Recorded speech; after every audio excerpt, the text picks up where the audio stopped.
എല്ലാ പ്രേക്ഷകർക്കും പുതിയൊരു വീഡിയോയിലേക്ക് സ്വാഗതം. 2005 നിലവിൽ വന്ന വിവരാവകാശ നിയമപ്രകാരം നമ്മൾ ഏതെങ്കിലും ഒരു സർക്കാർ ഓഫീസിലേക്ക് അപേക്ഷ സമർപ്പിച്ചാൽ മറുപടി കൃത്യം 30 ദിവസത്തിനുള്ളിൽ തന്നെ നമുക്ക് ലഭിക്കും. എന്നാൽ 30 ദിവസത്തിനുള്ളിൽ മറുപടി ലഭിച്ചില്ലെങ്കിലോ അല്ലെങ്കിൽ നമുക്ക് ലഭിക്കുന്ന മറുപടി തൃപ്തികരമല്ലെങ്കിലോ എന്താണ് ചെയ്യേണ്ടത് എന്നതിനെക്കുറിച്ചാണ് ഇന്നത്തെ വീഡിയോയിൽ സംസാരിക്കുന്നത്. വിവരാവകാശ നിയമപ്രകാരം നമ്മൾ സമർപ്പിച്ച അപേക്ഷയിന്മേൽ മറുപടി ലഭിച്ചില്ലെങ്കിലോ അല്ലെങ്കിൽ നമുക്ക് ലഭിച്ച മറുപടി തൃപ്തികരമല്ലെങ്കിലോ അപ്പീൽ അപേക്ഷയാണ് സമർപ്പിക്കേണ്ടത്. വിവരാവകാശ നിയമത്തെ സംബന്ധിച്ചിടത്തോളം പ്രധാനമായും 2 അപ്പീൽ അധികാരികളാണ് ഉള്ളത്. ഒന്നാം അപ്പീൽ അധികാരി എന്ന് പറയുന്നത് നമ്മൾ ഏത് ഓഫീസിലേക്കാണോ വിവരാവകാശ നിയമപ്രകാരം അപേക്ഷ സമർപ്പിച്ചത് ആ ഓഫീസിന്റെ മേലധികാരിയായിരിക്കും. രണ്ടാം അപ്പീൽ അധികാരി എന്ന് പറയുന്നത് ബഹുമാനപ്പെട്ട വിവരാവകാശ കമ്മീഷനാണ്. ഇനി എങ്ങനെയാണ് വിവരാവകാശ അപ്പീൽ അപേക്ഷ എഴുതുന്നത് എന്ന് നമുക്ക് നോക്കാം.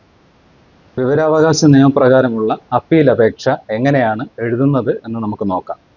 അതിനു മുൻപായി ഒരു കാര്യം കൂടി, വിവരാവകാശ നിയമപ്രകാരം എങ്ങനെയാണ് ഒരു അപേക്ഷ എഴുതേണ്ടത് എന്നതിനെക്കുറിച്ചുള്ള ഒരു വീഡിയോ മുൻപ് ഞങ്ങളുടെ ചാനലിൽ അപ്ലോഡ് ചെയ്തിട്ടുണ്ട്. അതിൻ്റെ ലിങ്ക് ഡിസ്ക്രിപ്ഷൻ ബോക്സിൽ കൊടുത്തിരിക്കാം. ഒരു A4 സൈസ് പേപ്പർ എടുക്കുക. അതിനുശേഷം ഏറ്റവും മുകളിലായി വിവരാവകാശ നിയമപ്രകാരമുള്ള അപ്പീൽ അപേക്ഷ എന്ന് എഴുതിയതിനു ശേഷം അടിയിൽ വരയ്ക്കുക. ഇടതുഭാഗത്ത് 2 എന്നെഴുതിയതിനു ശേഷം ഒന്നാം അപ്പീൽ അധികാരി എന്നെഴുതുക. അതിന് താഴെ ഏത് ഓഫീസാണോ ആ ഓഫീസിൻ്റെ അഡ്രസ്സ് എഴുതുക. അതിന് താഴെ ആ ഓഫീസിൻ്റെ സ്ഥലം എഴുതുക. താഴെയായി ഫ്രം എന്നെഴുതിയതിന് ശേഷം നിങ്ങളുടെ പേര്, അഡ്രസ്സ്, ഫോൺ നമ്പർ എന്നിവ എഴുതുക. അതിന് താഴെയായി വിഷയം എന്നെഴുതിയതിന് ശേഷം വിവരാവകാശ നിയമം 2005 പ്രകാരമുള്ള അപേക്ഷയിന്മേൽ അപ്പീൽ തീർപ്പാക്കുന്നത് സംബന്ധിച്ച് എന്നെഴുതുക.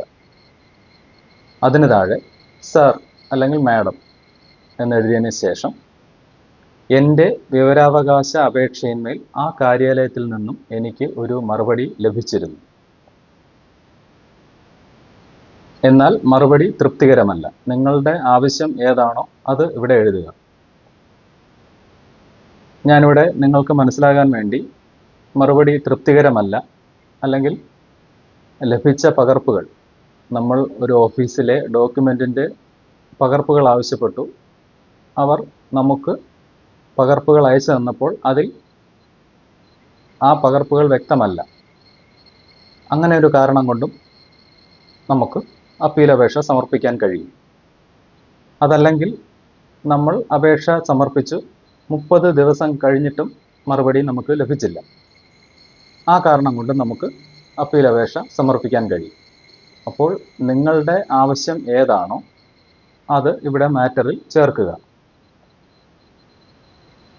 അതിനുശേഷം ആയതിനാൽ കൃത്യമായ മറുപടി നൽകണമെന്ന് അപേക്ഷിക്കുന്നു എന്നെഴുതിയതിന് ശേഷം